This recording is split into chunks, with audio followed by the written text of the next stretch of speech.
Ladies and gentlemen, here we are at East Main Media Studios, newly transformed into a Wiffleball park. We are joined by the great Tommy Hilcken. Tommy, thanks for coming in. Hey, my pleasure. Look at this. We get to play wiffle ball, hang out a little bit. What is better than this? The cognitive dissonance of my New Jersey Devils jersey. We'll leave that alone. That's okay. Yeah, sorry, that's okay. So, okay, first question. Yeah. Right? Tommy Hilcken Productions. Right. What do you do? Well, speaker, trainer, entertainer. I've spent my life on stage, so what I've done is I've taken what I've learned on stage and I help people with their presentation so they can present themselves and their business better. Right? So it's something I've done naturally for 31 years. I see people struggle with it. People often say they have a tremendous fear of public speaking, but I'm just going to share this with you before I hit another one out of the park, that most people really don't have a fear of public speaking. What they have is a fear of being judged. So really what I help people with that is the mindset of public speaking, to go out. And I remind people, this really comes down to this: you got to step up in business, right? Right? And the most important thing, you got to stand out. Right. So if you can step up and stand out, you'll be able to sell more. Okay, speaking of stepping up, all right, step up to the plate. Yeah. Here comes another pitch. Don't forget 2 for 2. Oh, inside. Oh, he goes down the line. He pulls it down the third base line. I have to tell you, this is the best. I knew I should have stuck with this. So following up on what you said about being on stage. So what is that, being on stage? Because I know you've done a lot of entertaining, but tell me what that is.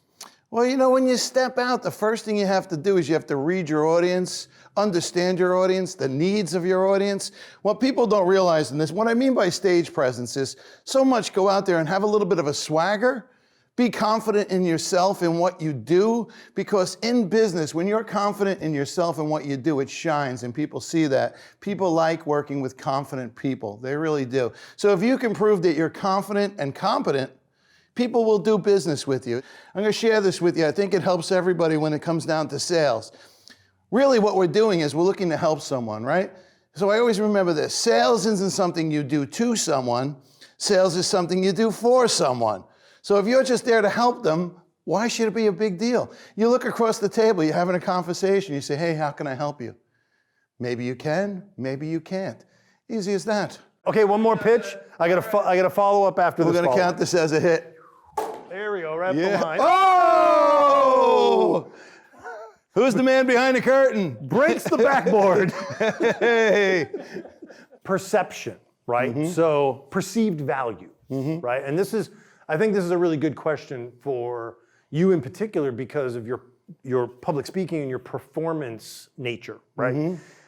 Perceived value. So when you go into the marketplace and you're selling something, you know, but there's always constant pressure and pushback about price and value, and especially in the tri-state area, so competitive and people really push back. How do you advise them to keep that pricing up? You know, how much do they discount? So most people don't have a process of selling, so they're winging it, and they have no idea what their value is. And if somebody says, well, you know, it's $4,000, but I'll give you $1,000, I'll take it. Right? Undervaluing, just selling themselves out. And the theory is, and the thinking is, 1,000's better than nothing, right?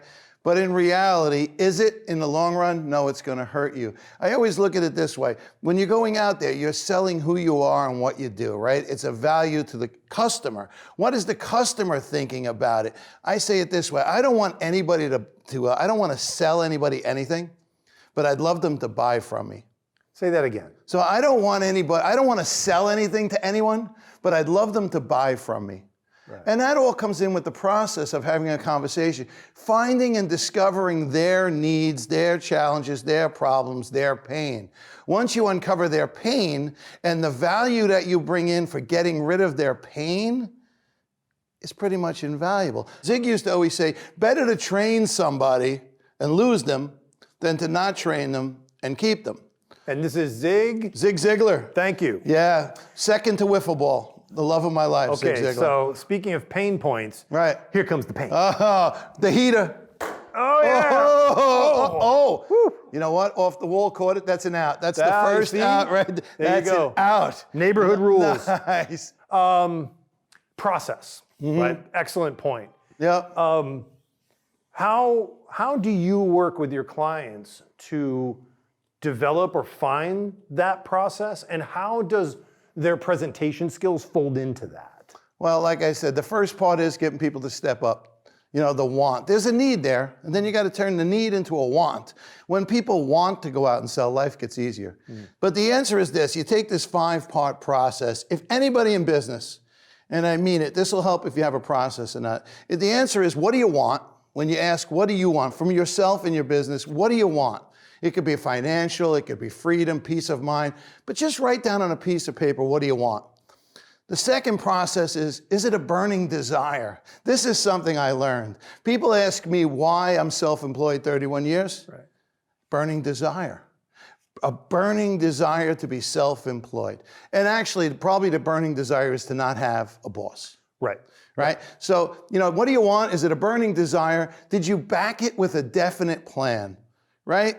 Did you back it with a definite plan? Then you say, are you executing the plan? Right. And my favorite part, Brian, give it a deadline. When you start to give things deadlines, they start to come closer to you. So what do you want? Is it a burning desire? Is it backed by a definite plan? Are you executing your plan? And did you give it a deadline? This is how we build our mindset for business, right there. Okay, speaking of deadlines, this ball has a deadline coming to this bat. All right, this is it. And I got one more question after this. All right. Oh! We couldn't have asked for better. Look at you. Just drop the mic. Go ahead. Just drop it. Any visit from Tommy Hilcken would not be complete without me asking about your two brothers. And if you would regale our audience with the stories of you and your two brothers, and you know what I'm talking about. Yeah. Well, we grew up, and I used to say to my father, I'm one of 6 kids. I have 2 brothers, 3 sisters, right? Living in great Guttenberg, New Jersey, right? Hudson County guy. Grew up, great family, great community. Everything I loved about it, I think back. But my brothers both decided that they were going to become cops. Right? And I used to say to my father, what did I parachute into this family? How did I end up here? I was different, right? I knew it from the get-go. I wasn't going to be a cop. Both my brothers, my younger brother, my older brother, are cops. So my dad used to always go around, and here's my boys, 2 cops and a clown, right? He'd always introduce it. I was like, Dad, can you stop? Like, you know, and then I realized he was embracing it, because the reality was, here's my boys, 2 cops and a clown. So when my dad passed, they always say, well, who do you think did the eulogy? And everybody always says, the clown. So when I did my dad's eulogy, I remember going up there and I said, yeah, naturally they chose the clown to do the eulogy because the only words my brothers know are license and registration, right? And if you met my brothers, lovely guys, but the only words they know is license and registration. And they can't hit a fastball. And they can't hit a fastball. It's true too. There it is. See, they were always afraid about the cops coming. Go figure. I wasn't. Ladies and gentlemen, Tommy Hilcken. Thank you.